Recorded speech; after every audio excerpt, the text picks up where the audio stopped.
नमस्कार मित्रांनो, आपल्या सर्वांचे स्वागत आहे मराठी बिग बॉस कट्टा या आपल्या यूट्यूब चॅनलवर. आज आपण या व्हिडिओमध्ये बघणार आहोत भाऊच्या धक्क्यामध्ये रितेश देशमुख यांनी आज कोणाला घराबाहेर काढलं ते. त्याआधी सर्वांना एक रिक्वेस्ट होती की व्हिडिओला लाईक करा आणि सर्वात आधी इविक्शनच्या अपडेट्ससाठी आपल्या चॅनलला सबस्क्राईब नक्की करा.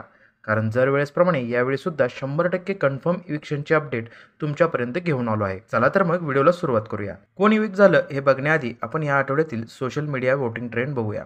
जर आपण या आठवड्यातील वोटिंग ट्रेंड बघितले तर त्यानुसार 1 नंबरवरती राज्य करत होता अभिजित.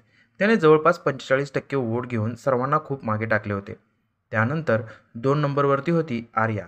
तसं बघितलं तर आर्या आणि अभिजितमध्ये जास्त फरक नाही आहे. तिला मिळाले होते 40% वोट. नंबर 3 वरती होता वैभव.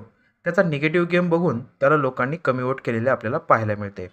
नंबर 4 वरती होती इरिना. तर हे होते वोटिंग ट्रेंड. सोशल मीडिया अपडेटनुसार आज भाऊच्या धक्क्यावरती इरिना घराबाहेर गेली आहे. तसे वोटिंग ट्रेंडसुद्धा होते. तुम्हाला याबद्दल काय वाटते ते कमेंट करून नक्की सांगा आणि अशाच अपडेटसाठी आपल्या चॅनलला सबस्क्राईब करायला विसरू नका. धन्यवाद.